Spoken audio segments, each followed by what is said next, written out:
सभी को नमस्कार। फिलोसफी शिक्षा में आप सभी का स्वागत है। आज हम देखेंगे कि भारतीय दर्शन और पाश्चात्य दर्शन में मुख्य अंतर क्या है। सबसे पहले हम देखते हैं कि भारतीय दर्शन में जो दर्शन शब्द है उसका मीनिंग क्या है। तो दर्शन जो है वो दर्श धातु से बना है। किस धातु से बना है? दृश धातु से। दृश धातु से बना है जिसका अर्थ है देखना। देखने से आज से है कि आंतरिक रूप से देखना। देखने का मतलब ये नहीं है कि आप आंख से देख रहे हो, बाह्य इंद्रियों से देखना, वो सामान्य देखना हो गया।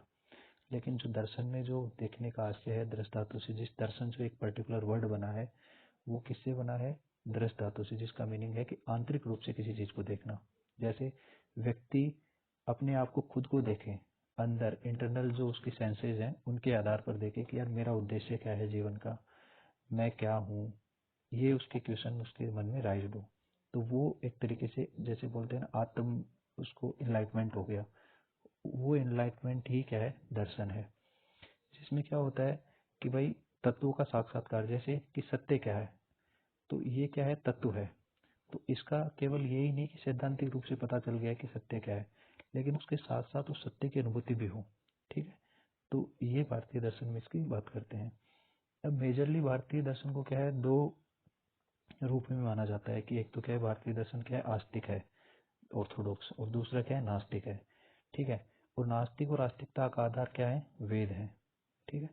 जो वेदों को मानता है वो आस्तिक है, जो वेदों को नहीं मानता वो नास्तिक है।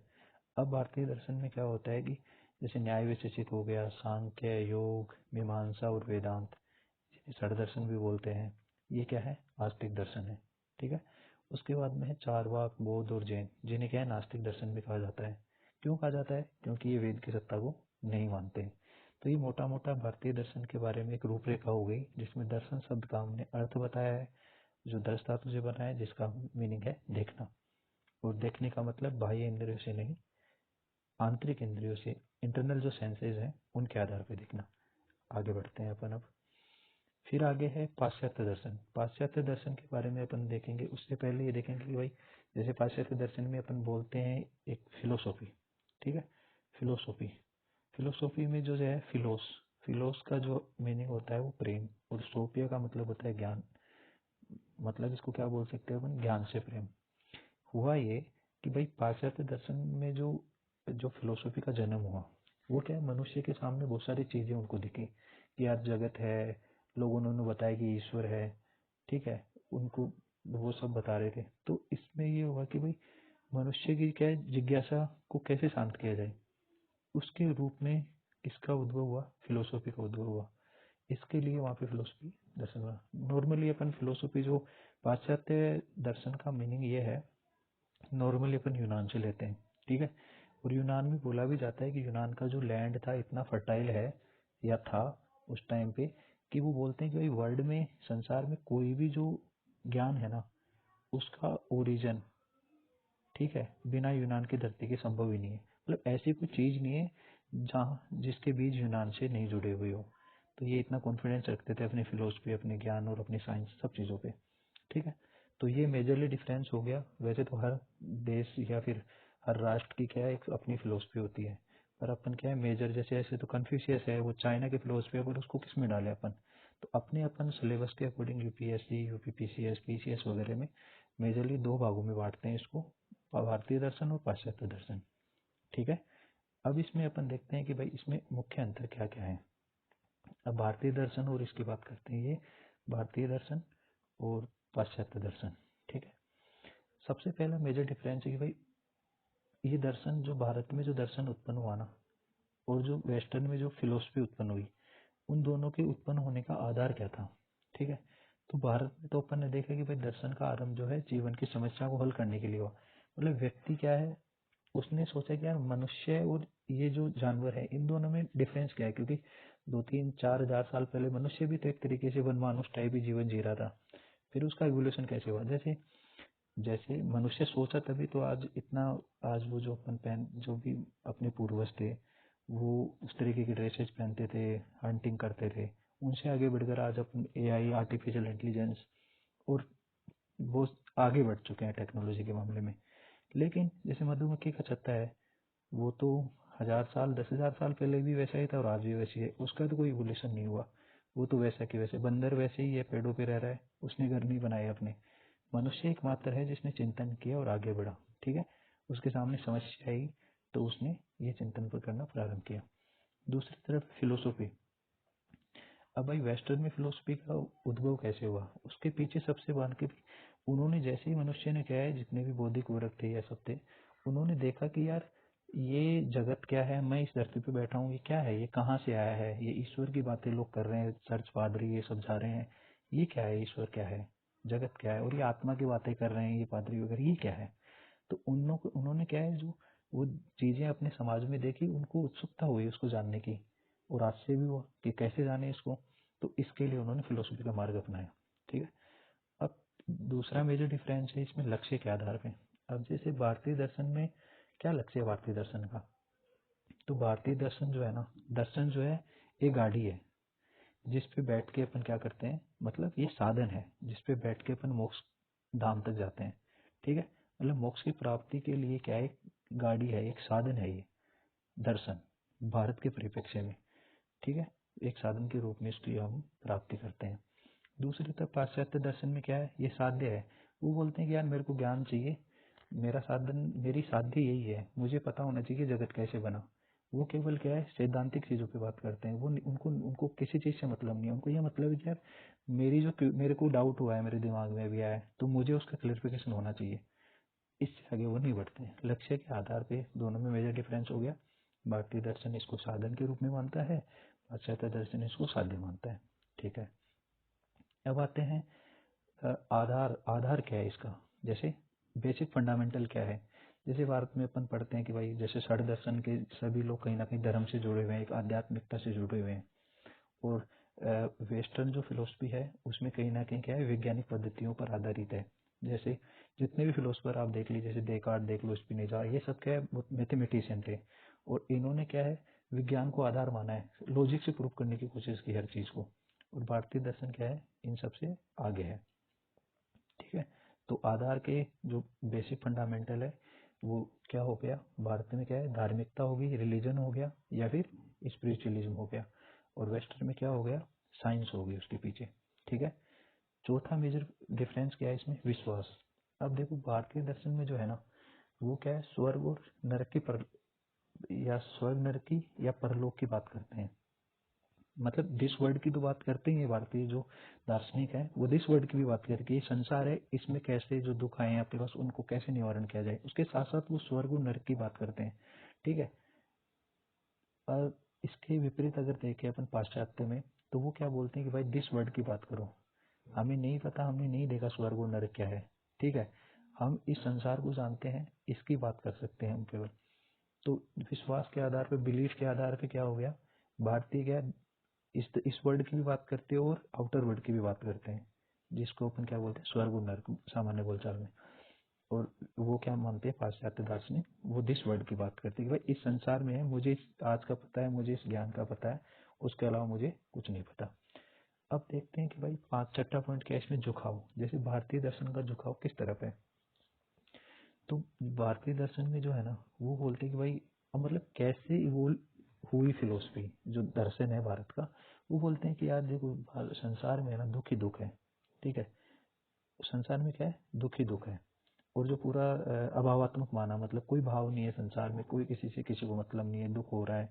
जैसे बुद्ध का ही आप एग्जाम्पल ले लो, तो उन्होंने देखा, उन्होंने पूरा फिलोसफी दे दी उसके ऊपर कि भाई जैसे चार आर्य सत्य की बात करते हैं, तो शुरुआत वहीं से बोलते हैं कि भाई संसार में दुख ही दुख है, उसका निवारण है, वो सब है। ठीक है, अब दूसरी तरफ क्या है, अब देखो वेस्टर्न फिलोसफी है ना, बहुत स्ट्रक्चर्ड है, और वो बहुत अपन जो आज सोच रहे हैं साइंस, वो उन सब पे ही चलती है मतलब, तो उसको भावात्मक मानती है ना, अभावात्मक नहीं मानती है इंडियन की तरह। तो ये इसमें एक अंतर हो गया। अब है आगे जो है, आगे इसमें पक्ष को लेकर है। ठीक है, अब ये भारतीय दर्शन में जो है ना, सत्य के सैद्धांतिक पक्ष पर नहीं अपितु व्यावहारिक पक्ष पर जोर दिया जाता है। अपन थ्योरी में विश्वास नहीं करते हैं। भारतीय दर्शन दार्शनिक जो है वो बोलते हैं कि भाई प्रैक्टिकल क्या है इसका, जैसे योग, योग का देख लो कि वो योग केवल ऐसे नहीं कि बता दिया आपने कि योग ये होता है, उन्होंने क्या बिल्कुल प्रैक्टिकल करके बताया उस चीज़ को कि योग से आप समाधि या फिर मोक्ष तक कैसे पहुंच सकते हैं। तो इन्होंने क्या व्यवहारिक पक्ष जो प्रैक्टिकल नॉलेज है ना या प्रैक्टिकल फिलोसफी एक तरीके से वो दी इन्होंने भारतीय दार्शनिकों ने। इसके विपरीत अगर आप जाइए उधर किस तरफ, वेस्टर्न की तरफ, तो वो क्या बोलते हैं कि इसका उद्देश्य तत्व ज्ञान की प्राप्ति जैसे जगत ईश्वर आत्मा इन सब की बातें करना है। ठीक है, इन सब की बातें करना, वो इससे ज़्यादा नहीं सोचते। वो बोलते हैं कि भाई इस जगत को जान जाए, हम ईश्वर को जान जाए, आत्मा को जान जाए, इन सब की बातें करते हैं। और वो बहुत थिंकिंग पे बहुत ज़्यादा जोर देते हैं कि मतलब लॉजिकल चीज़ों पे उस पर बातें करते हैं और उसी की बातें करते हैं। तो एक पक्ष के आधार पे क्या बोला अपन ने कि जो भारतीय दर्शन है वो क्या है, व्यवहारिक है, जबकि जो वेस्टर्न फिलोसफी है वो क्या करता है, सैद्धांतिक है। मेजर डिफरेंस ये है। फिर आगे है कि भाई भारतीय दर्शन उत्पन्न क्यों हुआ, तो वो है नैतिक आवश्यकताओं से इसकी उत्पन्न हुई। ठीक है, और नैतिक आवश्यकताएं मतलब कि भाई समाज में रह रहे हैं आप लोग। ठीक है, अब वही मतलब आपको पशुपालन हंटिंग लाइफ जी रहे हैं आप। ठीक है, उससे आगे कैसे सोचा जाए, तो वो नैतिकता या फिर इथिकल, समाज को इथिकल बनाने के लिए एक दर्शन का जन्म हुआ। मतलब पर्टिकुलर उन्होंने फिलोसफी दे दी कि यार इस तरीके का ये मानव की ये करेक्टरिस्टिक होती है और इस तरीके का उद्देश्य होता है मानव का। तो इसके लिए इवोल्व हुआ क्या, भारतीय दर्शन। इस तरीके से आप देखें अगर भाई वेस्टर्न फिलोसफी जो है, तो ये क्या एक दिमागी कसरत है। मतलब इसमें थिंकिंग प्रोसेस पे बहुत ज़्यादा जोर दिया जाता है, बहुत ज़्यादा जोर देते हैं वो लोग। और इसको एक मानसिक व्यायाम भी बोलते हैं। जैसे लॉजिक जो है अलग से वही है इसमें। ठीक है, भारतीय दर्शन में भी है, उसका अलग टेम्परामेंट है और इसका लॉजिक का अलग टेम्परामेंट है। तो वो क्या लॉजिक पे बहुत ज़्यादा बात करते हैं। लास्ट पॉइंट इसमें है कि जो भारतीय दर्शन है उसको निराशावादी कहा गया। क्यों कहा गया निराशावादी, वो इसलिए कहा गया है कि भाई देखो भारतीय दर्शन जो है ना वो निराशा की बात करता है। कैसे कि यार सब बोलते हैं कि दुख ही दुख है, संसार में दुख ही है, दुख के अलावा कुछ है ही नहीं। लेकिन अपन इससे बिल्कुल पूरी तरीके से सहमत नहीं हो सकते, क्योंकि देखो बुद्ध ने जैसे दुख तो बताया है कि भाई देखो पूरा संसार क्या है, दुख में है, लेकिन अपन ने उसका निवारण भी बताया है। तो मतलब केवल यह कह देना कि भाई दुख को मानकर मौन हो गए, तो ऐसा नहीं है। अपन ने क्या है, भारतीय दर्शन ने जो है इससे पूर्णतः सहमत नहीं हुआ जा सकता, पर कैटेगराइज किया जाता है इसमें कि निराशावादी दर्शन कहा गया है, बिल्कुल कहा गया है। पर जैसे निराशावाद से आशावाद की ओर इसको कहना ज़्यादा उचित हो गया। ठीक है, अब वेस्टर्न का तो सीधा सा है कि इसका ये निराशावादी है तो ये आशावाद की ओर उन्मुख है। कैसे है कि यार सिंपल सी बात है कि वो जो भी आपकी मानसिक डाउट आ रहे हैं उन सब की बातें कर रहे हैं। ठीक है, ये इसमें मेजर मेजर डिफरेंस हो गया। एक बार अपन देख लेते हैं कि क्या अंतर है इसमें, एक बार रिवीजन कर लेते हैं। सबसे पहले जो अंतर है ना वो क्या है कि भारतीय दर्शन में क्या है, क्यों उत्पन्न हुआ, वो क्या है, जीवन की समस्याओं को सुलझाने के लिए। ठीक है, दूसरा है कि भाई पाश्चात्य में कैसे हुआ, वो क्या है, जो भी आश्चर्य है, ठीक है, उत्सुकता है, उन सब से उत्पन्न हुआ। तो ये अपन क्या है, ये साधन और साध्य के रूप में स्वर्ग और नरक, ये दिस वर्ल्ड की बात करता है, ये संसार को दुखात्मक मानता है, ये भावात्मक मानता है। ठीक है, ये क्या है, दिमागी, इसको एक मानसिक व्यायाम ही मानता है फिलोसफी को। ये बोलता है कि भाई देखो समाज में इथिकल इथिकल समाज बनाने के लिए दर्शन का विकास हुआ है। ठीक है, अब सबसे लास्ट में अपन ये देखते हैं कि क्या इसका मतलब तो ये हुआ कि जैसे साइंस में या फिर और कोई सब्जेक्ट होता है तो वो कहीं ना कहीं मिक्सअप होती हैं आके लास्ट में। ठीक है, क्या दर्शन कभी मिलेगा क्या इस तरीके से कि जैसे वेस्टर्न फिलोसफी और इंडियन फिलोसफी या फिर वर्ल्ड की फिलोसफी आएगी क्या, या दोनों का मिलना संभव है क्या। तो इसके ऊपर 1920 में एक या उसके बाद से क्या है, वियना सर्किल करके एक चल रहा है जिसमें वर्ल्ड फिलोसफी की बातें चल रही हैं कि दोनों का क्या है, एक ऐसी पर्टिकुलर फिलोसफी बनाई जाए जिसमें क्या है, संसार की पूरी फिलोसफी हो। जैसे अभी डाउट ये होता है कि यार जैसे रशियन का कोई फिलोसफर है, या फिर चाइना का कन्फ्यूशियस वगैरह हो गए, ठीक है, या फिर अफ्रीका का कोई मान लो, या फिर साउथ अमेरिका का, तो उन सबको कहाँ डाला जाए। ठीक है, तो इसके लिए एक वर्ड फिलोसफी करके क्या है, वीना सर्किल करके है। तो उसमें क्या है, दोनों दर्शनों को या फिर इसके साथ साथ जो वर्ल्ड के जितने भी दर्शन है उन सबको क्या है, मिलाने की बात चल रही है। और नॉर्मली तो यार थिंकिंग का मतलब यही होता है कि दर्शन जो विषय है इतना व्यापक है, और सब बोला भी जाता है कि सब सब्जेक्ट जितने भी विषय हैं उनकी जननी है। तो वो इतना महत्वपूर्ण व्यापक है कि या किसी देश और सीमाओं या किसी काल, ठीक है, देश काल से परे है, मतलब सिंपल शब्दों में ही बोल सकते हैं। ठीक है, तो इसको किसी देश और काल में नहीं बांधा जा सकता है। आई होप कि आपको ये समझ में आया होगा। और आज हम यही जो मेजर डिफरेंस था मुझे यही बताना था। उसके बाद में अपन अब एक एक वेस्टर्न फिलोसफर को पढ़ेंगे, ठीक है। और आपको अगर ये लेक्चर अच्छा लगे तो आप इसको लाइक, सब्सक्राइबर और अपने जो भी नीडी पीपल हैं उन तक भेज सकते हैं इसको, और हम ऐसे लाएंगे। Thank you.